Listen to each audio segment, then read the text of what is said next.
ఈ రాష్ట్రంలో రాజకీయాల్లో మార్పు రావాలనుకునే వాళ్ళందరినీ కూడా మనస్ఫూర్తిగా ఆహ్వానిస్తూ ఉన్నాం. ఏప్రిల్ 25వ తారీఖు, వచ్చే నెల ఏప్రిల్ 25వ తారీఖు నాడు మార్నింగ్ 10 o'clockకి మేము జెండా ఆవిష్కరణ చేసి మా పార్టీ పేరు చెప్తాము. మంచి ముహూర్తం ఉంది. మీ అందరికీ తెలుసు, నేను ముహూర్తాలని బలంగా నమ్ముతా.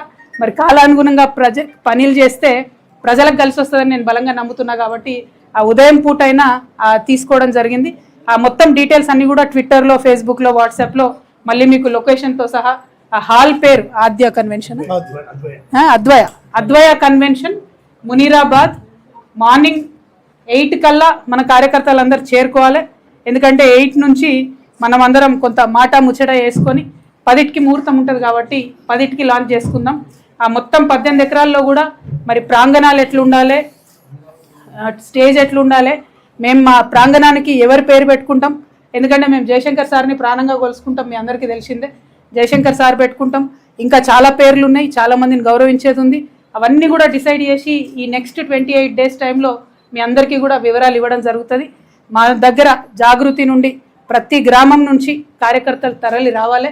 పొద్దున్నే ఉంది కాబట్టి మంచిగా పొద్దుగాలు లేచి సద్దన్నం తిని బయలుదేరండి. వచ్చినాక మీటింగ్ అయినా ఉడకన్నం తిందాం. కాబట్టి ప్రతి ఊరు నుంచి ఎక్కడ జాగృతి కార్యకర్తలు ఉంటే అక్కడ బయలుదేరి రావాలి. ఎవరి గురించి ఆలోచించొద్దు. మనకెవరో వచ్చి ఏదో బండ్లు పెడతారు, ఏదో చేస్తారు అనుకోవద్దు. ఇది మన పని, మన రాష్ట్రం పని, మన కోసం మనం చేసుకునే పని. కాబట్టి ఖచ్చితంగా ఈ రాష్ట్ర రాజకీయాలు మార్చాలి. ముఖ్యంగా యువ మిత్రులకు నేను చెప్తా ఉన్నాను, రిక్వెస్ట్ చేస్తూ ఉన్నాను. మరి మనము తెలంగాణ వచ్చినప్పటి నుంచి కూడా ఇంకా కూడా జాబ్ల కోసం వెయిట్ చేస్తున్నటువంటి పరిస్థితి ఉంది ఇప్పటి వరకు కూడా. మరి యువ మిత్రుల కోసం ఏం చేయబోతా ఉంది కొత్త పార్టీ అని ఆ రోజు చెప్పబోతా ఉన్నాం. యువతకు, మహిళలకు పెద్ద ఎత్తున ప్రాధాన్యత ఉంటుంది కాబట్టి యువ మిత్రులు, మా ఆడబిడ్డలు, ప్రత్యేకించి మా ఆడబిడ్డలను నేను రిక్వెస్ట్ చేస్తూ ఉన్నా. మగవాళ్ళు చేసే రాజకీయాన్ని ఇన్ని రోజులు చూసినాం, మగవాళ్ళు నడిపినటువంటి పార్టీలు ఇన్ని రోజులు చూసినాం. మన బిడ్డ జాబ్ కోసం ఎదురు చూడాలి, మన ఇంటికి వచ్చే లోన్ కోసం ఎదురు చూడాలి, పంటకు వచ్చేటటువంటి బోనస్ కోసం ఎదురు చూడాలి. టైంకు మాత్రం ఏదెవరు ఇచ్చినట్టుగా కనబడతలేదు. కాబట్టి ఆడబిడ్డల జీవితంలో మార్పు తీసుకురావడానికి ఈ రాష్ట్రంలో ఒక ఆడబిడ్డగా మీ అందరి ఆశీర్వాదం కోరుతూ నేను ఒక పార్టీని పెట్టబోతా ఉన్నా. మా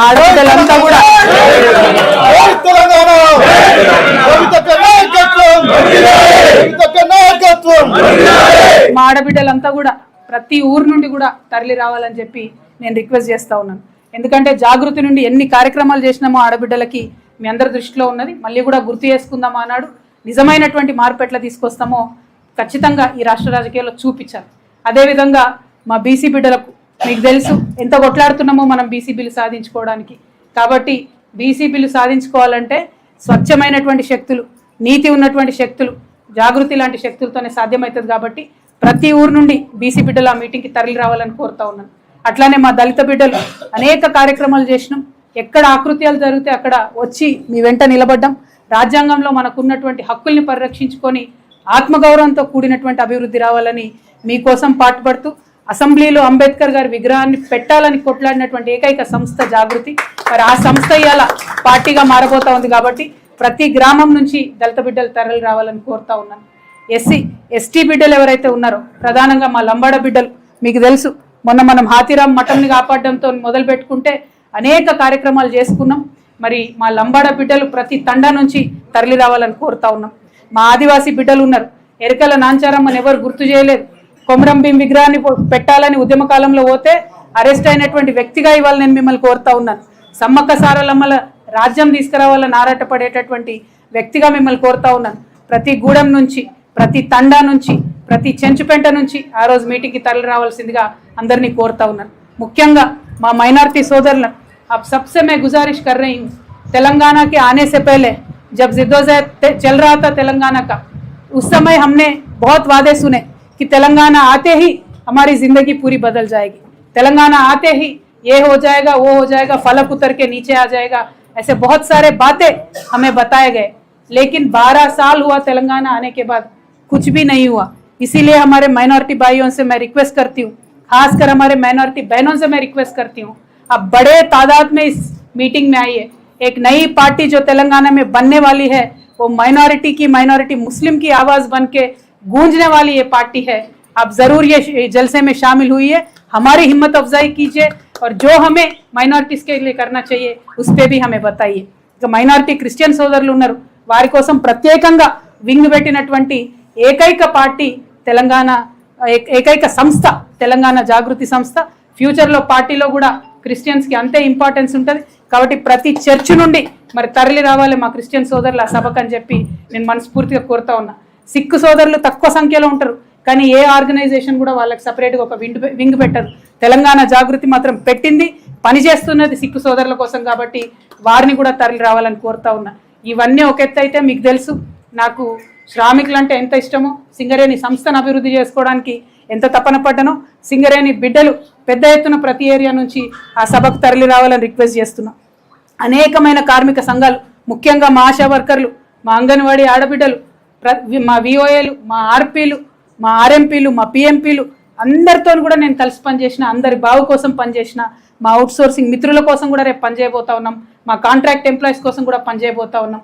వీరందరూ ఒక ఎత్తు అయితే మా వికలాంగుల సోదరుల కోసం పార్లమెంట్లో నిలబడి కలబడి కొట్లాడి 5% రిజర్వేషన్ సాధించుకున్నటువంటి జాగృతి సంస్థకు అండగా నిలబడడానికి ప్రతి గ్రామం నుంచి మా వికలాంగుల సోదరులు కూడా తరలి రావాలని చెప్పి కోరుతూ, మరి ఇదివరకు అందరం కూడా జాగృతిలో పనిచేసిన వాళ్ళమే, పనిచేసినటువంటి వాళ్ళందరికీ వెల్కమ్ చెప్తా ఉన్నాం.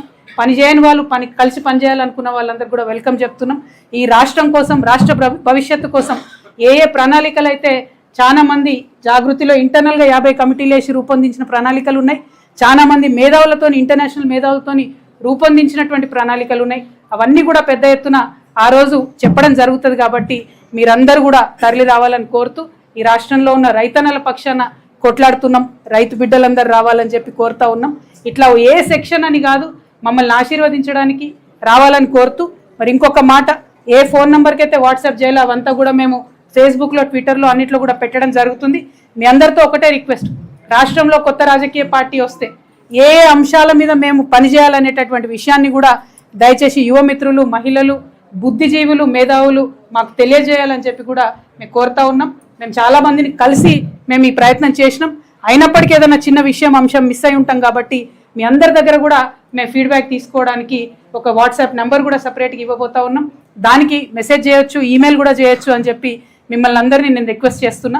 అయితే ఈ వచ్చే 28 రోజులలో తెలంగాణ వ్యాప్తంగా అనేక మంది వ్యక్తులతోని, శక్తులతోని, పత్రికల వాళ్ళతోని, అందరితోని స్వయంగా మేము ఒక డెలిగేషన్ వెళ్ళి అందరినీ కూడా కలుస్తాం. ప్రతి ఒక్కరిని తెలంగాణ రూపురేఖల్ని మార్చడం కోసం, సామాజిక తెలంగాణ సాధించడం కోసం, తెలంగాణ అభ్యున్నతి కోసం, ఆదర్శప్రాయమైన తెలంగాణ సాధన కోసం కలిసి రావాల్సిందిగా అందరినీ కూడా రిక్వెస్ట్ చేస్తాను. వీళ్ళు వాళ్ళని కాదు. సో ఈ 28 డేస్ ఇవన్నీ కూడా చేస్తూ లాస్ట్కు గంగా స్నానం చేస్తాం, వారణాసికి పోతాం, శివుడికి అభిషేకం చేస్తాం, ఆ తర్వాత వచ్చి పార్టీ ప్రకటన చేస్తాం. ఎందుకంటే మనుషులు ఎంత చేసినా కూడా ఆ దేవుడిది కూడా మనకు పర్మిషన్ ఉండాలి, ఆయన తోడు ఉండాలి. కాబట్టి ఇవాళ శ్రీరామనవమితో అనౌన్స్మెంట్తో మొదలు పెట్టుకున్నాం. శివుని అభిషేకం కాశీలో వేసుకొని ఆ తర్వాత 25వ తారీఖు నాడు పార్టీని లాంచ్ చేస్తాం.